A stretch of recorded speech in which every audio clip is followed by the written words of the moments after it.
Hey everybody, it's Lon.TV, and we're going to be looking at some ways to better secure yourself online today. Because if you're just using a password to get into your email or your social media networks and whatnot, you need to be thinking about adding some second factors to your authentication to prevent people who don't belong in your account from getting in. It's getting easier and easier for people to either guess passwords, buy password and email address combinations on the dark web, or trick you by sending you a login page that looks legitimate but in fact is going to a nefarious actor. And you can protect yourself in actually a very easy way by adding a second factor to your authentication.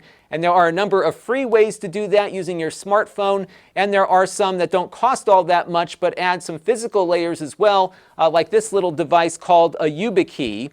And in all cases, what you're doing is basically saying the password is not enough. So for example, here I've got my Google account loaded up and I have my password typed in, but this account is secured with a second factor. So if I click next here to log in, you can see it's not letting me in until I take out my little Yubikey here and plug it in. And when I do that, it's sending over some security information that's telling Google that I am who I say I am, and it lets me into my account. But if somebody doesn't have this physical key or doesn't have the stuff I'm going to show you that you can get going on your smartphone, it's not going to let them in even if they have the correct password. That is what the second factor is all about, and it can significantly protect you online. And I really strongly suggest you do something about this right now. So I'm going to show you how to secure your Google account, your Microsoft account. We'll look at Facebook, and then I'll show you some places you can go to learn about how other platforms are also using second factor strategies for better protecting your data. So let's get to it here in just a second. Now, I do want to let you know, in the interest of full disclosure, that the YubiKeys that you might see peppered throughout this video were sent to the channel free of charge by Yubikey, who manufactures them.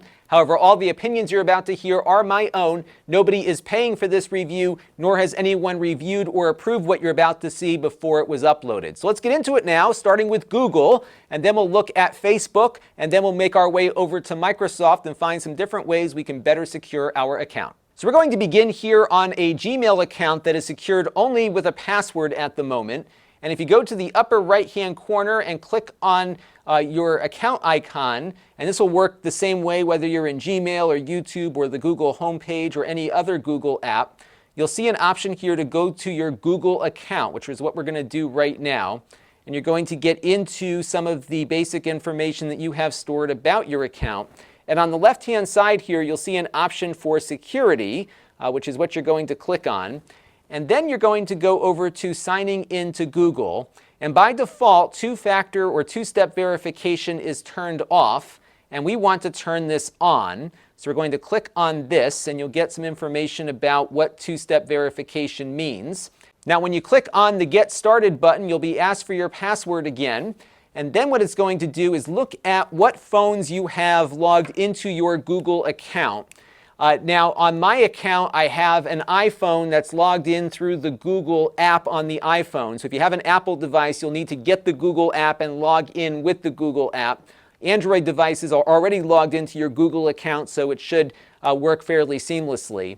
Now, when I click on Try It Now, what it's going to do is push a notification to my iPhone here that you can see on screen once my camera focuses. I just have to get my face to unlock it here.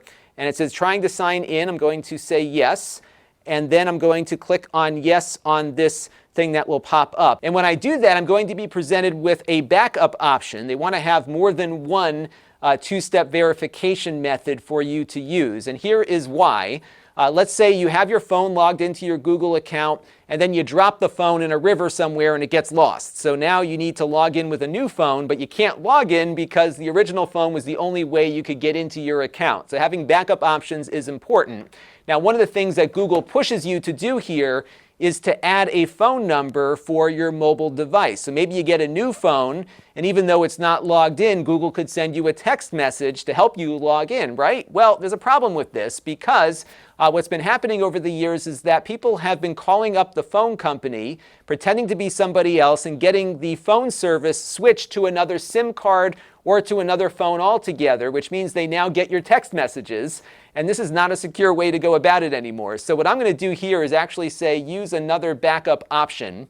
And what you're going to be presented with here when you do this is be given a list of backup codes. And what these are essentially the same things that you would have had texted to you, except they are something that you can print out or download. So I would say you print out this list of backup codes and keep it someplace safe. And that way, if you happen to lose your phone, you'll have these codes as a backup for that second step verification to get in, printed out, and you should be good to go. And you don't have to worry about getting compromised unless somebody were to know your username and password and break into your house and know where you stored this backup list of numbers. There's a couple of other things we can do instead, which I'll show you in a minute, but I think this is probably the most secure way to go about it. So we'll click on Next here, and I can say that I have my codes, and then we can move on. So now we've made this Google account more secure. If somebody tries to log in with the username and password combination 5 minutes ago, they would have been able to get in and get access to everything. Now they are locked out unless you specifically give them access through that push notification you get on the phone, or you type in one of those backup codes. That is it. So that is going to really get you going in a good direction. But there are some additional things you could implement instead or in addition to. So we're going to go back to that security option here. And you can see now that two-step verification is on. So we're going to jump back into that screen there. We need to type our password in once more. And I think we're probably going to get another push notification perhaps. Yep, there it goes. So I'm going to say to my Google account here that it is me. I want to get back in again, which I just did. And now we can look at some other options. So right now we've got the prompt going out to my phone, and then we've got the backup codes. But maybe I want to make use of this Yubikey, for example, to have a hardware layer. So now what I'm going to do is select security key. I'm going to click on Add. It's going to ask if I have my security key, and I sure do. So I'm going to click on Next now. And now what's going to happen here is it's going to ask me to put my key into my computer. So I'm going to do that. Now the Yubikey requires that you push on it to know that there's a human there. It's not a fingerprint, it's just a capacitive sensor. And then you will get prompted here on screen to accept the security key getting connected to your Chrome app. I'm going to click Allow here. If you don't click Allow, that key won't get recognized. And now you can see the key is registered. I'm going to call this YubiKey Black, but you could call it whatever you want. So we're going to click on Done here. And when I do that, you'll now see that the sign-in option I had with my phone has been replaced by the security key. And I think the assumption they're making here is that if you are going to use one of these hardware keys, you really are interested in very tightly securing your account. So what we can do here is add another key, maybe one that I leave here at home and another one that I take with me. So I happen to have a slim profile key here that we're going to add to the mix. So I'm going to take this one and plug it into the USB port here, and then, hope I can get it out again, then go and set this one up on my account as well. So you can see here I touched it. I've got the Allow here once again, and now I have two keys set to this device here, and I can have maybe this one with me and installed all the time in my computer, and the other one sitting safely in a desk. They do recommend that you set up multiple keys just to be safe, because if you lost this and you lost your backup codes, you're going to be in a lot of trouble. Now you can also bring back the phone prompt if you want. So if we go back to our second factor options here, you can see we've got both of the security keys added. We've got the backup codes, but I could go back here and just add the phone prompt back in again as another option. Now another option you're going to see on the list is one of my favorite options, which is the Google Authenticator app. You'll find it here right underneath the Google prompt option. So I'm going to click on Setup here for the Authenticator app. It's going to ask me what kind of phone I have. And after I select that, it's going to give me a barcode and a link as to where I can find the application that we need to make this happen. And I've got my other phone out here, and you can see on the Apple iTunes Store, it's called Google Authenticator. You'll also find it on the Android Store. And when you open it up, you're going to be presented with this screen. You click on Begin Setup, and we're going to scan a barcode. We're going to scan the barcode that we have on screen here.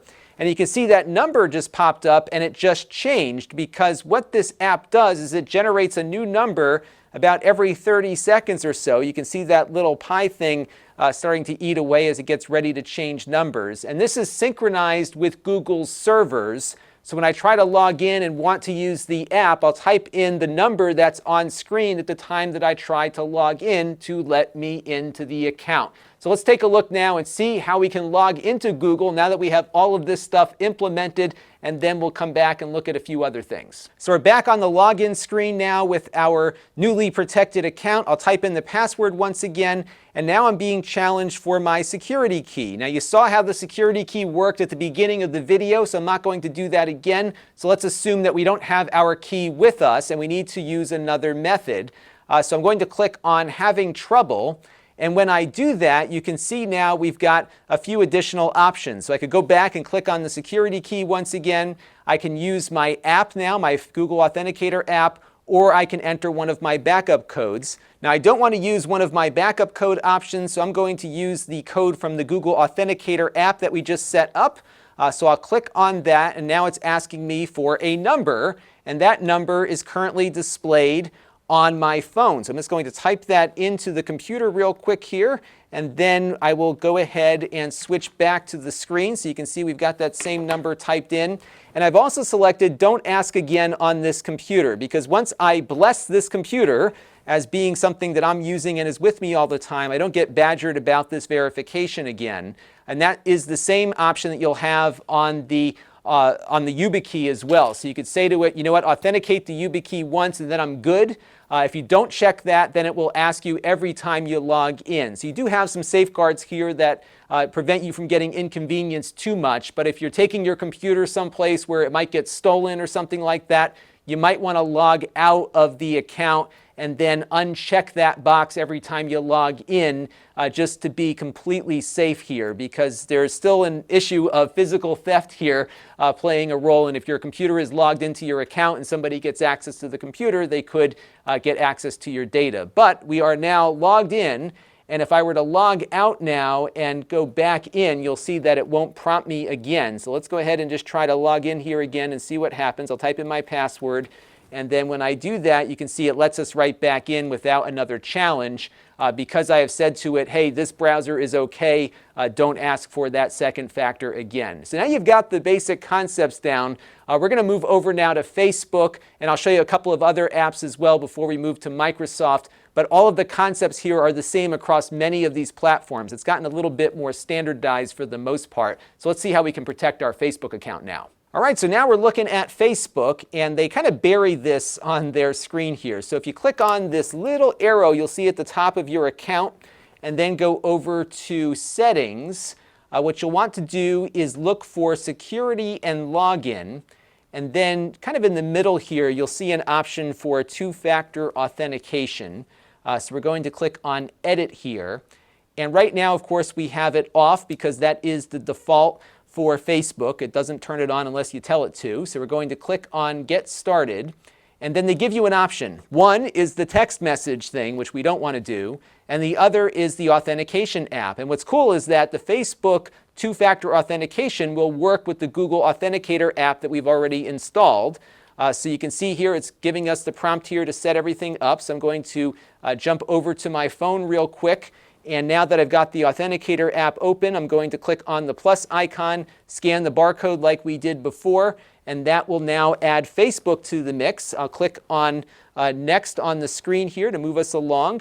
It's going to ask me for the current code that I see on my phone, which is there at the bottom. Now you see it's about to change, so I'm going to wait for the next cycle to go here. And I'm going to type in 601569. And now it says two-factor authentication is on. So anytime I want to log into Facebook from a new device or one that I have asked it not to authorize, I will have to pull up the app and then type in whatever number is on screen to let me in. Now, like the Google two-factor authentication, we have some additional authentication options we can pursue here, including the use of recovery codes like we had on the Google account. so you can generate some of these and print them out and store them someplace safe. We also have the option here to add the security key, which I'm going to do real quick. So we'll head over to the setup option there. And what it's asking me to do now is to put the key into the USB port. So I'll take the larger key out here to start. Again, this is the same key. I don't have to buy a different key for each one that I want to use. You can see now that it has successfully authorized that key. I can add another one if I want. So I'm going to pull out this key and maybe put in that other one that gets stuck in there. So I'll click Add Security Key and repeat the process once more. So I put that key in here, and we'll go ahead and touch it. And now I've got 2 assigned to this account. And what I'm going to do now, first of all, is pull that key out of there, but also log out of Facebook and show you how we can log back in using the key and the Authenticator app. All right, so I'm on the Facebook homepage now with my username and password set to go here. I'm going to click on Login now. And you can see here it's prompting me to insert my key. So I'm going to do that. So I got the YubiKey installed there. I'm going to tap on it. And now it's giving me an option, a question that it's asking me, which is, OK, we've authenticated you. And now it's asking me to save the browser. Because if I click on Save the Browser, just like before with Google, I can have it not ask me for the key again on this computer. But if I don't want to have it save that browser, I can say Don't Save, and it will let me in. But the next time I log in, I'm going to have to use that key or use a different method. So let's take a look now at how we can use a different method with Facebook. OK, so we've logged into Facebook once again, and we don't have our key with us. So we're going to click on Use a Different Method. And you can see here now it's asking us for the code that is in our Google Authenticator app. So just like before, we're going to go back to the phone, wait for that number to cycle there if it's already close to the end of its current cycle, and type in that number. So we've got 189972, and I'll hit enter there. It will again ask me to save the browser or not, and then it will authenticate us and let us into our Facebook accounts. So that is how you can secure Facebook. I'm going to show you a couple quick things on a few other platforms, and then we're going to move over to Microsoft, where they've added now a passwordless option if you are using a hardware security key like this one. Now on Twitter, you can set up 2-factor authentication by clicking on your account information and going to set up login verification. It too will work with the Google Authenticator app, along with the YubiKeys if you want to use those. On Instagram, you're going to need to set this up on your phone. In the upper right-hand corner is the hamburger icon. You're going to go over to Settings, and then you've got to scroll all the way down the list here until you see 2-factor authentication. And then you can set up the Google Authenticator app like we did on some of the other things you just saw. I don't believe Instagram works with the YubiKeys, though. They are making progress on mobile devices. So, for example, the larger key that I have here works with NFC if you have an Android device. But on the Apple devices, you'll need to get one that works with the phone's Lightning connector. They've got a new one that they just released that should support the iOS devices as well. But right now, the Apple compatibility, specifically on the phone and iPad, is a little more limited. So again, you'll want to set up these multiple options. So just in case you can't get access to your key or the key's not compatible with the device you're logging in with, you have another option to look at. Microsoft, though, is doing something really interesting with these. So let's take a look and see how we can log into a Microsoft account without a password. Okay, so what you need to do on your Microsoft device is load up the Edge browser, because that is what is required for this particular passwordless login that they've got. And I've got my Surface Go going here. And what you want to do is go to account.microsoft.com/security. And then at the bottom of this page, you'll see an option here for more security options. And it's going to ask you to re-verify your password. So I'm going to type in my password now, and let's see what happens next. All right, so now we've gotten ourselves over to the additional security options. And what you want to look for is this section called Windows Hello and Security Keys. Now, if you don't see this, you need to make sure that your Windows 10 computer is completely up to date with the latest October 2018 update. If you don't have that latest update, you're not going to see this, and it will tell you that you can't do what we're about to do here. So get that update installed. It might take some coaxing to finally get it to install. We're in January of 2019, and I was really having to force my Surface Go here to get that update. But once you get that going here, you can click on Set Up a Security Key. And what's going to happen next is it's going to ask us if we have a USB or an NFC device. Now I've got both, but I'm going to choose USB in this instance. And next it's going to ask us to insert the security key. So it's waiting for me to do that. So let's switch over to the other camera here and stick this in this USB hub here. And now I need to create a PIN number for logging in. And this PIN number is actually not going to be stored with Microsoft, but it will be stored on the key itself, encrypted. So let me get that PIN number set up and let's see what happens next. Okay, I typed in my PIN number and now it's wanting to make sure that I am still here as a human being, and it looks like it is just going through its credentials here, and now this will be set up. So I'm going to call this security key here YubiKey USB, I guess, and then let's hit next. Now by the way, you can set up multiple keys for this as well. Having some trouble with this tiny keyboard here. And now it says you're all set. So the next time you sign in, you can use your security key instead of a password. So I'm going to click on Got It here. And I think what I'm going to do next is try to log into my email account with the Edge browser, and let's see what it asks for. Okay, so we're on the Outlook.com homepage. I'm going to click on Sign In now. And of course, it's asking me for my email, phone, or Skype, but I can go over here to More Sign-In Options and sign in with my security key. Now remember, you have to be using Microsoft Edge for this. And now it is going to look for that security key if I click on this option here. And what it's going to do now is prompt me to insert my key, which I'm going to do. And then it's going to ask for my PIN. So I'm going to type in the PIN number that I set up for that thing. And now it is looking like it needs me to just touch the key here. And this should let us in, again, without a username or a password. I just had to know the PIN number, and I had to have the little key here to log in, but that's all I needed. So this seems to work on this machine. Let's take this over to another Windows machine that hasn't seen this key before and see if it lets us log in with that. All right, so I've got this machine finally updated to the right version of Windows 10, and we're going to repeat that process we did before. Again, this one has never seen this key, but I'm going to push it in here and type in my PIN number now and see if this will get us into this one, again, without a password or a username.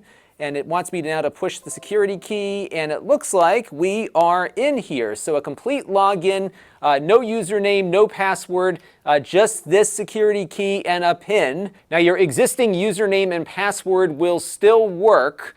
So you still want to make sure you have a strong password and everything else here, but this is a nice step in the right direction to begin moving away from passwords just being the only way we can get into our stuff. This is something that's much more secure. I'll put a link down below where you can read up on all the technology behind this, and it's really cool to see at least one company adopting this technology now, and hopefully more will follow. Now you probably should, though, still put a two-factor authentication method on your Microsoft account. So let me show you how to do that real quick. All right, so we're back on that Microsoft security page. We're going to go back to more security options, and what we'll see on this page is two-step verification like we saw elsewhere. So we're going to go here and say set up two-step verification. And now it's going to direct us to maybe get an Authenticator app. Now Microsoft has their own, which it will try to get you to use. Or you can go here to set up a different Authenticator app, and we can use the Google one that we were using before. So if I go back over to my phone now here and just hit the plus icon like we did before, I can scan that barcode, and now I've got another listing here on my app. I can type in the number that is currently being generated by that, and what we should be able to do now is add that second factor to the mix here, and that should get us protected just like we were before. It's also got a recovery code, and this code is what you would use if you don't have your app with you. And then once you use that, I believe you have to get another recovery code again later. So just make sure that you've got that number written down or printed, and then you can click Next here again. Now after you turn on two-factor authentication, it will challenge you when you need to type in your username and password. But if you use the hardware key, you will not be asked for another factor for authentication. So it's very easy to get this working on the Windows platform, as you saw, but do remember you need the latest version of Windows 10 installed on your computer, and this will only work at the moment with Microsoft Edge. So I think it's pretty cool to see this hardware device be used as an actual authentication device where you can get into an account just with this and a PIN number as opposed to the username and password combination. This will be particularly useful if you're using a public workstation like in a computer lab or something like that. A lot of times they can install keyloggers on one of those machines to capture the username and password that you type in. This is immune to that because each login session is unique on this. So whatever it transmits to Microsoft to give you the login credentials for that particular login, they expire the moment you get in. So really it's going to be hard for somebody to spoof one of these things and steal your credentials, even though all you're doing is typing in a 4-digit number and pushing it to let you into what you're trying to get into. Very cool stuff, and I'm hoping more companies adopt this technology. And it's not just unique to Yubikey. I believe any FIDO2 compatible key like this should work, so you can look around and see what works best for you. These start at around $20 and they go up to about 60 or so depending on which one you are looking at. So there are a lot of different price options for it. You may want to, again, get more than one in case you'll lose one or something like that. And I do hope, too, that these platforms begin looking at second factor authentication as a requirement and not just something you can opt into. Because what we've seen with all of these major celebrity hacks over the last couple of years is that these were not hacks where somebody went in and hacked Google or Apple or something like that. People basically just got the username and password combination and logged in like any other user would. Sometimes those credentials are stored in a dark web database somewhere. Other times they get an unwitting staff member to turn over that information, or the celebrity themselves did it. In either case, really the best way to protect yourself is with that second factor, because if somebody does get your password, they are not getting in. And if you're not a celebrity, they're probably going to move on to the next account on their list as opposed to trying to continue to get into yours. And as you saw, it is very easy to manage this and to put it in place. And I hope this video was helpful to you in finding ways to better secure yourself and your loved ones. Until next time, this is Lon.TV. Thanks for watching. This channel is brought to you by the Lon.TV supporters, including gold level supporters Chris Allegretta, the 4 Guys with Quarters podcast, Tom Albrecht, Anuj Zaveri, and Kalyan Kumar. If you want to help the channel, you can by contributing as little as $1 a month.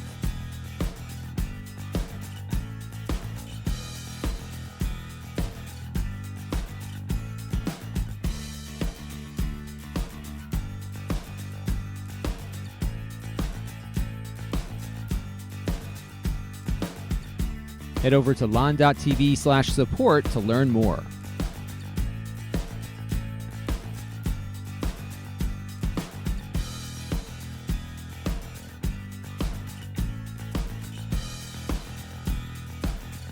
And don't forget to subscribe. Visit lon.tv/s.